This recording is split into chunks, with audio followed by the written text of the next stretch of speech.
Shalom, selamat pagi, kasih karunia Tuhan senantiasa hadir menyertai dalam setiap hidup kita. Bapak Ibu terkasih, pada pagi hari ini saya akan menyampaikan firman Tuhan dengan judul keinginan hidup. Berbicara mengenai keinginan, tentu kita tidak melihat ada batas yang jelas di antara kita masing-masing juga seringkali berbeda dari hal yang dasar sampai hal yang begitu kompleks di dalam hidup ini. Pada awalnya barangkali kita pernah mendengar keinginan dasar manusia itu adalah makanan, pakaian, dan tempat tinggal gitu. Tapi sesungguhnya keinginan itu terus berkembang.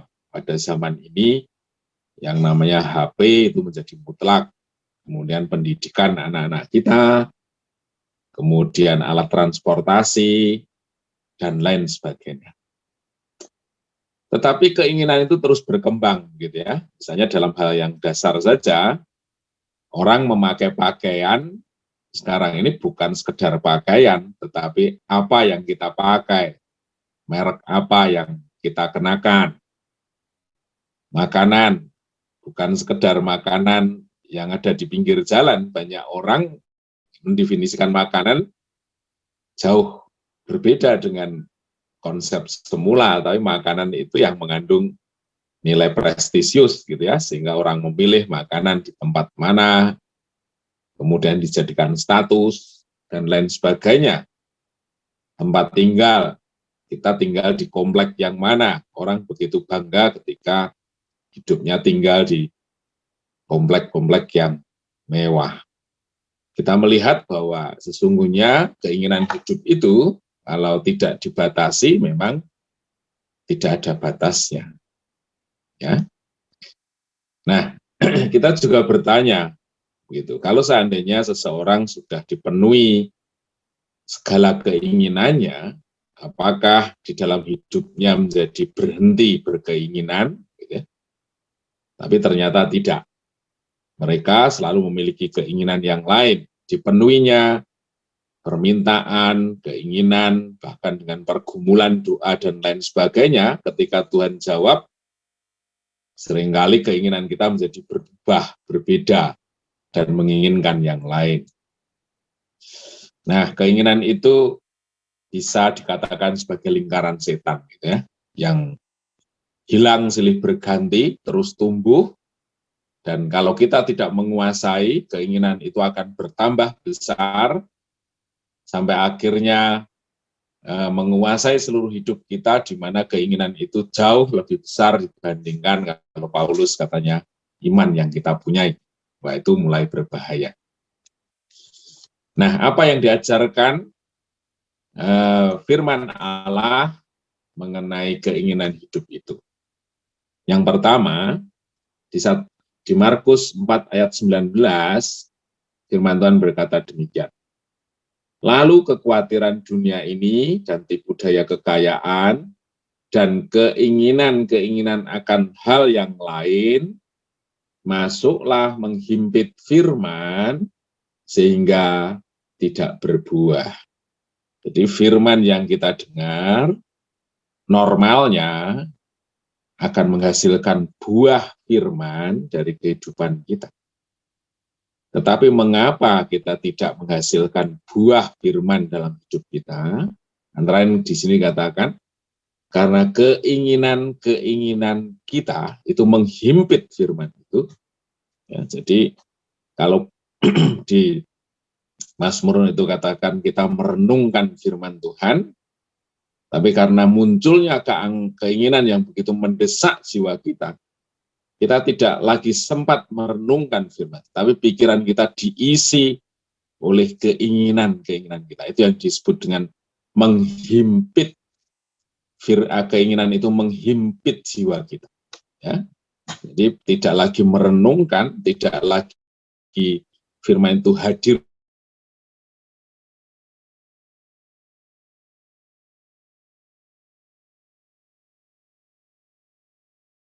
senantiasa dalam hidup kita, tapi yang hadir itu justru keinginan. Ya. kalau dalam versi bahasa Indonesia tapi khawatir tentang hidup mereka. Dan ini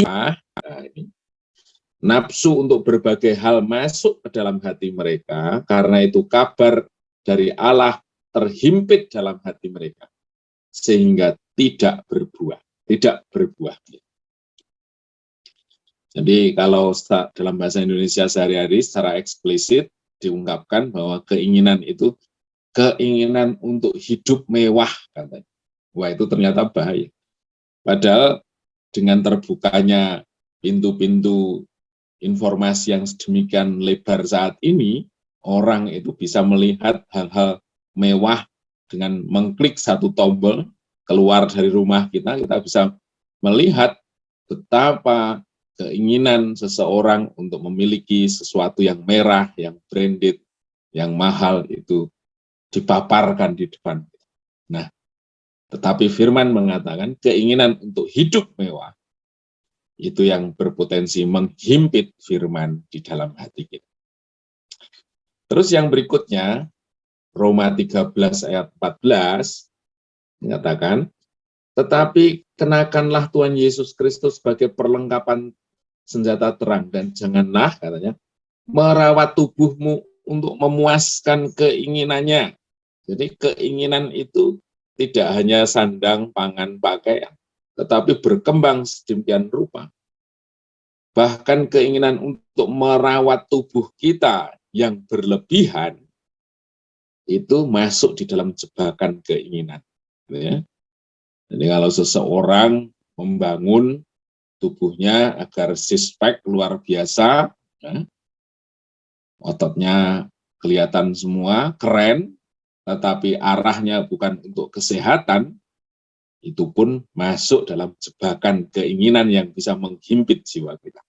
Jadi keinginan itu hadir membayang-bayangi, menjadi dream, menjadi magnet untuk hidup kita selalu tertuju ke arah sana. Itu berbahaya keinginan seperti itu. Kemudian Yakobus 1 ayat 14, tetapi tiap-tiap orang dicobai oleh keinginannya sendiri, ia diseret dan dipikat olehnya. Ya. Minggu kemarin saya membagikan firman, gitu ya, yang judulnya bahwa sebagian besar dari masalah hidup ini sesungguhnya muncul karena kita tidak bisa menguasai keinginan kita. Firman Tuhan mengokohkan hal ini, bahwa ternyata hidup manusia masalahnya itu karena dia diseret dan dipikat oleh keinginannya sendiri. Jadi betapa berbahayanya kalau seseorang tidak bisa menguasai keinginannya. Nah, apa yang harus kita lakukan agar kita terbebas dari keinginan hidup dan kita bisa tumbuh mengenal Allah dengan firman-Nya? 1 Timotius 6 ayat 6, firman Tuhan berkata, memang ibadah itu kalau disertai rasa cukup memberi keuntungan yang besar. Jadi di sini katakan, kalau disertai rasa cukup. Saya kalau membaca firman ini itu ada firman apa di dalam orang yang mengasihi Tuhan. Ini harus ada counterback sistemnya. Jadi satu sistem yang melawan arus dunia ini. Kalau dunia mengatakan kurang baik, kurang sempurna, kurang mahal, dan lain sebagainya, tapi firman Tuhan harus berkata ini cukup, saya mengucap syukur, saya berterima kasih, ini yang terbaik. Itu adalah prinsip yang diajarkan firman Tuhan yang melawan arus dunia ini, bagaimana mereka akan lenyap dengan keinginannya. Jadi keinginan itu memang selalu ada, tetapi bagi kita harus menguasai jiwa kita, mengerem dengan kesadaran penuh. Barangkali yang paling efektif adalah dengan mengucap syukur dalam segala hal. Itu mengerem keinginan yang terus berkembang dengan ucapkan syukur atas segala pencapaian yang Tuhan izinkan dalam hidup kita. Hidup kita tidak untuk dibandingkan dengan orang, hidup kita tidak untuk menggenapi keinginan-keinginan kita, tapi hidup kita untuk menikmati Tuhan. Kemudian yang kedua, 1 Petrus 2 ayat 11. Aku menasihati kamu supaya sebagai pendatang dan perantau, kamu menjauhkan diri dari keinginan-keinginan daging yang katanya berjuang melawan jiwamu. Jadi di sisi lain, firman Tuhan mengajar, jiwa kita diisi oleh firman Tuhan, tetapi kenyataannya keinginan itu juga ingin menguasai atau merebut jiwa kita. Ya. Di sini katakan menjauhkan diri. Jadi keinginan itu diredam dengan cara menghindar, jangan menyentuh, pisahkan dia. Ya. Jadi biasanya kalau orang bergaul dengan sosialita, ya keinginannya pasti seperti sosialita, gitu ya, ingin menampilkan dirinya dengan sesuatu yang glamor, yang mewah. Kalau kita bergaul dengan orang-orang yang boros, ya, tidak memikirkan sesuatu untuk kemuliaan Tuhan, fokusnya diri sendiri, ya tentu kita akan memiliki gaya hidup yang serupa. Jadi penting kiranya kita mengatur pergaulan kita untuk apa? Menjagai jiwa kita agar kita tunduk pada firman Tuhan, membangun pergaulan yang benar, mengarahkan hidup kita pada arah yang benar. Kemudian firman Tuhan yang lain, Yudas 1 ayat 19, mereka adalah pemecah belah yang dikuasai hanya oleh keinginan-keinginan dunia ini dan yang hidup tanpa Roh Kudus. Jadi betapa pentingnya kita tinggal, kita hidup, kita bergaul erat dengan Roh Kudus. Orang-orang yang hidupnya keluar dari jalur Roh Allah yang menuntun hidupnya, maka dia akan melahirkan roh pemecah, roh yang melawan kebenaran firman Tuhan. Kita tidak lagi dijadikan sebagai teladan untuk menyatakan kemurahan. Ketika kita tidak hidup dalam Roh Kudus, maka hidup kita akan melawan Tuhan. Nah, demikian firman Tuhan tentang keinginan hidup. Itu adalah sesuatu fakta real yang kita hadapi dalam keseharian kita, sehingga kita harus belajar menguasainya. Bahwa kita hidup di dalam Tuhan, itu merupakan pilihan, sehingga kita harus bisa menguasai keinginan-keinginan kita. Terpujilah nama Tuhan, mari kita berdoa.